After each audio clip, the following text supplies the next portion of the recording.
आपण आज दर्शनी किंमत आणि स्थानिक किंमत काढू. काय? दर्शनी किंमत आणि स्थानिक किंमत. बघा आता दर्शनी म्हणजे काय आणि स्थानिक किंमत कशाला म्हणायचं आता नीट लक्ष द्या.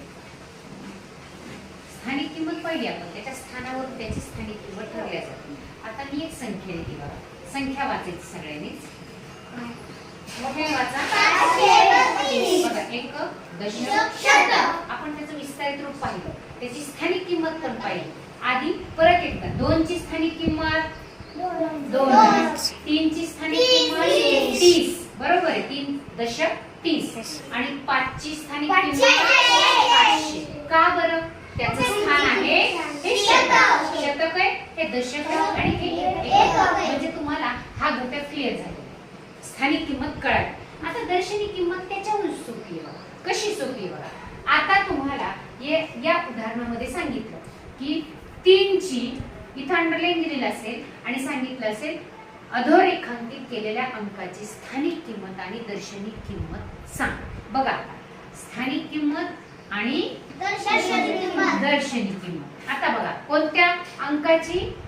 3. मला सांगा 3 ची स्थानिक किंमत किती आहे? 30. 3 दशक 30. पण दर्शनी किंमत आहे ना 3च आहे. लक्ष द्या माझ्या बोलण्याला. दर्शनी किंमत मात्र त्या अंकाची 30 आहे. आता मी दुसरी संख्या देते पटकन वाचायचं.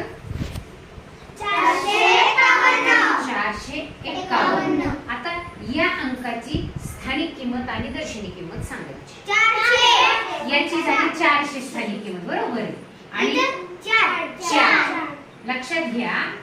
दर्शनी किंमत म्हणजे जो अंक आहे जो दिसतोय आपल्या डोळ्याला तीच त्याची असते. कोणती किंमत? बरोबर आहे.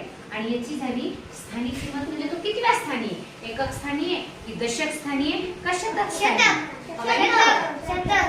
म्हणून त्याची किंमत 400. आता मी दिली आहे शून्याची स्थानिक किंमत आणि दर्शनी किंमत. चल स्थानिक किंमत शून्याची किती आहे? शून्यच आहे कारण तो एकक स्थानी पण आहे आणि शून्य या कोणत्याही स्थानी येऊ द्या त्याची स्थानिक किंमत किती असते?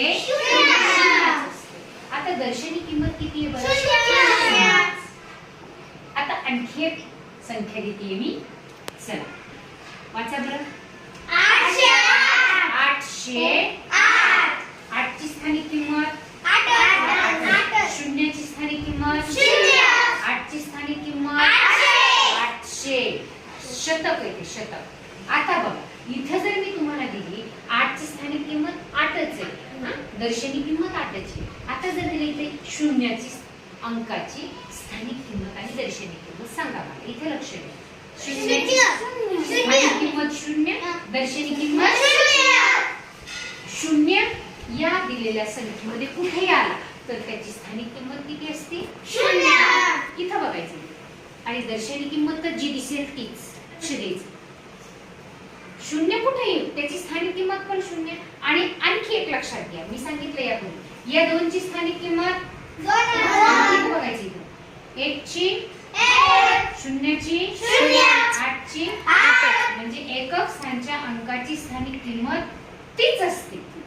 तोच अंक येतो आणि दर्शनी किंमत पण तोच.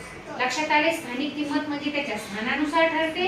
दर्शनी किंमत मात्र जो अंक समोर दिसतोय आपल्या डोळ्याने तीच त्याची काय असते? बघा दर्शनी किंमत. बघा हा 3 दशक स्थानी आलाय तरी पण त्याची दर्शनी किंमत 3च आहे. हा 4 शतक स्थानी आलाय तरी त्याची दर्शनी किंमत 4 म्हणजे दर्शनी किंमत कशाला म्हणायचं सांगा एकदा? जो आपल्या डोळ्याला दिसतो अंक तीच त्याची असते दर्शनी. आता आपल्याला त्यावर हा स्वाध्याय सोडवायचा. आले लक्षात?